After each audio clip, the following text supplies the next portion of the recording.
화가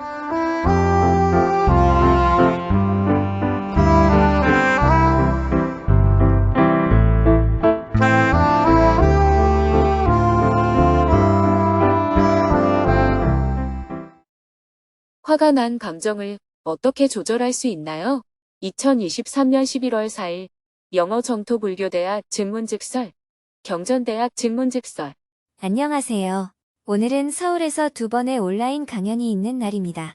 스님은 새벽 기도와 명상을 마친 후 아침 8시에 영어 정토불교대학 코스 2 과정에 입학한 학생들과 생방송으로 증문즉설을 하며 하루를 시작했습니다. 북미 동부와 서부, 캐나다, 이탈리아, 홍콩, 한국 등 세계 각국에서 수업을 듣고 있는 학생들이 화상회의 방에 입장했습니다. 영어 정토불교대학 코스 2 증문즉설. 지난 9월에 영어 정토불교대학 코스 1 과정이 끝나고 코스 2 과정을 새로 시작했습니다. 코스 2 과정에서는 부처님의 일생에 대해 배우고 있습니다.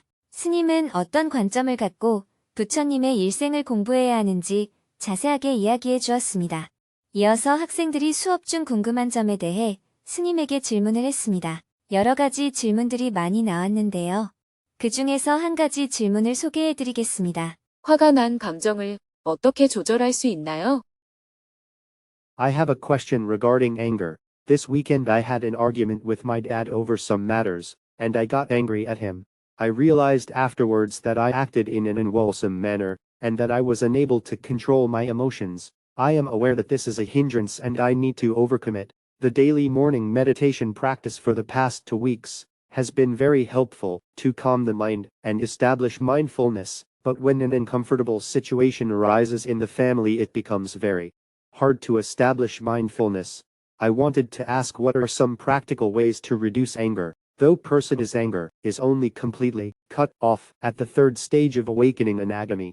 As a lay practitioner, how can I not lose mindfulness especially in difficult situations, and control the angry emotions? 분노에 관한 질문이 있습니다. 이번 주말에 아버지와 몇 가지 문제로 말다툼을 하다가 화를 냈습니다. 나중에 제가 건전하지 않은 방식으로 행동했고 감정을 통제할 수 없다는 것을 깨달았습니다. 저는 이것이 장애물이며 극복해야 한다는 것을 알고 있습니다. 지난 2주 동안 매일 아침 명상을 한 것이 마음을 진정시키고 마음 챙김을 하는데 큰 도움이 되었지만 가족에게 불편한 상황이 발생하면 마음 챙김을 유지하기가 매우 어려워집니다. 경전에 따르면 분노는 아나가미를 깨우는 3번째 단계에서만 완전히 끊어진다고 하는데 분노를 줄일 수 있는 실질적인 방법이 있는지 궁금합니다. 제가 수행자로서 특히 어려운 상황에서 어떻게 마음 챙김을 잃지 않고 화난 감정을 조절할 수 있을까요? 육체의 병을 예로 들어보겠습니다. 몸에 병이 나지 않도록 하기 위해서 가장 좋은 방법은 적절한 예방 조치를 하는 것입니다. 평소 음식을 적절히 섭취해야 하고 운동도 적절히 해야 합니다. 그리고 과로하지 않아야 하고 몸이 지나치게 피곤해지지 않도록 조심해야 합니다. 위험에 대해서도 주의를 기울여야 합니다. 이렇게 병이 나지 않도록 예방하는 것이 우선입니다.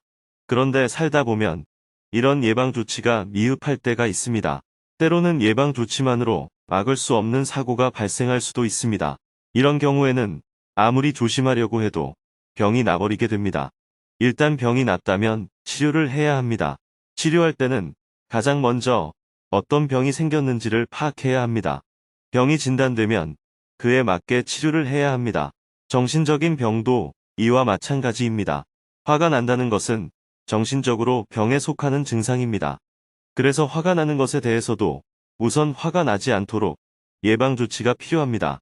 화가 일어나지 않으면 감정 조절을 할 필요가 없기 때문입니다. 세상 사람들은 믿음, 가치관, 관점이 서로 다릅니다. 나와 아버지 사이라도 믿음, 가치관, 관점이 다릅니다. 그런데 우리는 사람들이 나와 다른 관점을 가졌다는 것을 인정하지 못합니다. 상대방의 관점이 틀렸다고 보는 경우가 많습니다. 이렇게 나는 옳고 상대방이 틀렸다고 생각할 때 화가 일어납니다. 상대는 나와 다르다는 사실을 인정하는 것이 바로 타인에 대한 존중입니다. 그것처럼 질문자도 아버지를 존중해야 합니다. 아내를 존중해야 하고 아이들도 존중해야 합니다. 존중한다는 것은 곧 나와 다름을 인정하는 것입니다. 이렇게 상대의 관점을 인정하면 화가 일어날 일이 없습니다. 여기서 한 발 더 나아가는 길은 아버지의 입장에서는 그렇게 생각할 수도 있겠다 하고 아버지를 이해하는 것입니다. 아이를 키우는 사람이라면 아이들 입장에서는 그렇게 생각할 수 있겠다 하고 이해하는 것입니다. 모든 사람들의 말과 행동에는 다 자기 나름대로의 이유가 있습니다. 그런데 내 관점에서는 그게 이해가 잘 안 되죠. 왜냐하면 내 관점은 옳고 상대의 관점은 틀렸다고 하는 관점에 서 있기 때문입니다. 서로 다름을 인정하고 나아가 그의 입장에서는 그렇게 생각할 수도 있겠다 하고 이해하면 화가 일어나지 않습니다. 이러한 마음 상태를 가리켜 평정심을 유지한다라고 말합니다. 붓다는 어떻게 했을까요? 어떤 사람이 붓다를 향해 욕을 했을 때 붓다는 빙긋이 웃었습니다. 붓다가 웃을 수 있었던 것은 그가 비난하는 이유를 잘 알았기 때문입니다. 이렇게 서로 다름을 인정하고 상대를 이해하면 평정심을 유지할 수 있습니다. 그렇다고 해서 상대방과의 문제가 다 해결되는 것은 아닙니다. 평정심을 유지하고 나면 그 문제를 어떻게 해결할 것인지 과제가 남게 됩니다. 그것은 상대방과 대화를 통해 풀어나가야 합니다. 그런데 화가 난 상태로 대화를 하려고 하면 화를 참으면서 대화를 하게 되기 때문에 대화가 잘 되지 않습니다. 그래서 평정심을 유지하는 것은 대화로 문제를 푸는 데에 기본 조건이 됩니다. 평정심을 유지하는 상태에서는 상대방과의 의논을 통해서 여러 가지 방법 중 하나를 선택할 수가 있습니다. 첫째, 내 의견을 충분히 설명해보는 방법이 있습니다. 상대방이 내 의견에 동의한다면 내 의견으로 통합하면 됩니다. 둘째, 두 사람의 입장을 반반씩 섞어서 결정할 수 있습니다. 셋째, 내가 내 의견을 내려놓고 상대방 의견에 동의하는 방법이 있습니다. 넷째, 각자의 길을 따로 가는 것으로 결정하는 방법이 있습니다. 이 중 어떤 게 좋다고 미리 정할 필요가 없습니다. 상대방과 대화를 통해서 하나를 선택하면 됩니다. 실제로 막상 상황에 부딪히면 평정심을 놓치고 화가 나버릴 수 있습니다. 그렇게 되면 이미 병이 발생한 상황이 되는 겁니다. 그때는 어떻게 치료할 것인지를 생각해 봐야 합니다. 화가 났을 때는 일단 내가 화가 났구나 하고 알아차려야 합니다. 화를 내는 것도 아니고 화를 참는 것도 아니고 화가 났구나 하고 다만 알아차릴 뿐입니다. 호흡을 1번, 2번, 3번, 4번, 5번 이렇게 하면서 템포를 늦추는 것입니다. 내가 지금 화가 났구나 하고 알아차림을 지속합니다. 그러면 화가 올라오다가 가라앉게 됩니다. 화를 참는 것과 알아차리는 것은 다릅니다. 바깥으로 화를 내지 않는다는 측면에서는 같아 보이지만 화를 참는 것은 스트레스를 받는 반면 알아차림은 스트레스를 받지 않습니다. 참고 억누르게 되면 압력이 커지면서 결국은 아주 강하게 폭발합니다. 즉, 분노를 하게 됩니다. 그래서 화가 날 때는 참지 말고 알아차려야 합니다. 살다 보면 알아차리기도 전에 화가 순식간에 나버리는 경우도 있습니다. 이때는 내가 화를 냈구나 하고 화가 나버린 것을 알아차려야 합니다. 그리고 화를 이미 냈기 때문에 상대방에게 사과를 해야 합니다. 나의 잘못을 참회하라는 게 아니라 내가 알아차림을 놓쳤다는 사실을 인정하고 화를 내서 죄송합니다 하고 사과를 한 후 다시 대화를 해야 합니다. 가장 좋은 방법은 서로 다름을 인정하고 상대방을 이해하는 것입니다. 그렇게 하면 화가 일어나지 않습니다. 그런데 이걸 놓쳐버리면 화가 일어나게 됩니다. 그럴 때는 화가 일어남을 알아차려야 합니다. 숨을 고르면서 템포를 늦춰야 합니다. 그것도 놓치고 순간적으로 화를 내버렸다면 곧바로 화를 낸 것에 대해 참회를 해야 합니다. 설령 화를 내더라도 제가 성질이 급해서 그랬네요. 죄송합니다 하고 참회할 수만 있다면 살아가는 데에 큰 문제가 되지 않습니다. Yes, I think it's a bit difficult to practice because I was aware that having anger is a problem. And I very often contemplate that I shouldn't get angry. Since then I've been constantly on guard. I need to be mindful in every instance when somebody talks to me I shouldn't react uncomfortably. But I think it's very hard to keep and maintain that mindfulness throughout the 24 hours. 네, 화를 내는 것이 문제라는 것을 알고 있고 화를 내지 말아야겠다는 생각을 자주 하게 됩니다. 그래서 실천하기가 조금 어렵습니다. 누군가 저에게 불편한 말을 할 때마다 불편한 방식으로 반응하면 안 된다는 마음가짐을 계속 가져야 하는데 24시간 내내 그 마음가짐을 유지하는 것은 정말 어렵습니다. 조금 전에 설명을 다 했는데 아직도 질문자가 관점을 잘못 잡고 있어요. 화를 내면 안 된다. 이런 생각을 하면 안 됩니다. 그것은 수행적 관점이 아닙니다. 사람은 화를 낼 수도 있습니다. 살다 보면 화가 날 수도 있어요. 화가 나는 것에 대해 좋다, 나쁘다 이렇게 바라보지 말고 화가 날 수도 있다는 사실을 열어놓고 살아야 합니다. 첫 번째로 좋은 것은 아예 화가 나지 않는 거겠죠. 두 번째로 좋은 것은 화가 나지만 바깥으로 표출하지 않는 것입니다. 세 번째로 좋은 것은 화를 내고 난 후 참회를 하는 것입니다. 이렇게 일어나는 대로 대응을 하면 됩니다. 우선 화가 일어나지 않도록 예방을 해보고, 만약 화가 일어나면 화가 일어나는 줄 알아차리고 이미 화를 내버렸으면 사과를 하고 참회를 해야 합니다. 이렇게 하면 마음속에 찜찜함이 남지 않습니다. 질문자는 화를 내고 나서 그 자리에서 바로 사과를 하지 않았기 때문에 마음속에 찜찜함이 계속 남아있는 거예요. 또는 화가 날 때 참았기 때문에 마음속이 계속 찜찜한 거예요. 그러니 화가 나면 안 된다, 이렇게 미정하면 안 됩니다. 화가 나지 않을 수도 있고 화가 날 수도 있어요. 화가 나지만 겉으로 화를 내지 않을 수도 있습니다. 우리의 삶 속에서는 이 중 여러 가지가 일어나는데 각각의 상황에 따라 대응을 하면 됩니다. 이렇게 상황에 따라 대응을 하면 되는데, 지금 질문자는 뭐는 하면 되고 뭐는 하면 안 된다, 이렇게 정하고 있기 때문에 막상 그 일이 일어나면 실패한 게 되어서 자꾸 마음에 찌꺼기가 남는 거예요. 수행자는 된다, 안 된다 이렇게 정할 필요가 없습니다. Yes, I'll try to keep your words in mind and remember your words. I think that it's part of the practice. I appreciate it. Thank you so much. 네, 이해했습니다. 말씀 잘 새기고 기억하도록 노력하고 수행의 일부라고 생각하겠습니다. 감사합니다. 정말 감사합니다. 지금 질문자가 너무 빨리 훌륭한 성인이 되려고 해서 생긴 고민이에요. 질문자는 그냥 평범한 사람입니다. 화를 낼 수도 있는 사람이에요. 다만 조금 더 나은 사람이 되고 싶다면 화를 냈을 때 즉시 사과할 수 있어야 합니다. 그리고 화가 일어나면 참는 것이 아니라 알아차림을 할 수 있는 수행자가 되어야 합니다. 한 발 더 나아가서는 서로 다름을 인정하고 상대방을 이해함으로 해서 화가 나지 않는 사람으로 나아가야 합니다. 아직은 부처님처럼 모든 경우에 그렇게 할 수 없는 것이지, 우리도 어떤 경우에는 다른 사람들이 막 화를 내는데도 화가 나지 않을 때가 있습니다. 그러니 그럴 수 있는 확률을 조금씩 높여간다고 생각해야 합니다. 수행자는 후회가 없어야 해요. 지난번에 못했으면 이번에 다시 하면 되고, 이번에 못했으면 다음번에 다시 하면 됩니다. 계속해서 질문들이 이어졌습니다. 질문에 대해 답변을 다 하고 나니 약속 한두 시간이 금방 지나갔습니다. 다음 달에도 궁금한 점에 대해 또 대화를 나누기로 하고 생방송을 마쳤습니다. 정토경전대학 직문직설. 오전 10시부터는 정토경전대학 학생들과 직문직설 시간을 가졌습니다. 지난 9월에 입학한 경전대학 학생들은 지금 금강경 수업을 듣고 있습니다. 오늘은 금강경 수업을 들으면서 궁금한 점에 대해 대화를 나누는 시간입니다. 지난주에 경전대학 학생들 모두가 첫 실천 활동으로 으뜸절에서 울력을 하며 일과 수행의 통일을 경험하였고, 여러 봉사자들도 만났습니다. 그 모습을 영상으로 함께 보았습니다. 영상이 끝나고 스님이 인사말을 했습니다. 스님은 경전 공부를 할 때 어떤 관점을 가져야 하는지 설명해 주었습니다. 이어서 질문을 받았습니다. 6명이 사전에 질문을 신청하고 스님과 대화를 나누었습니다.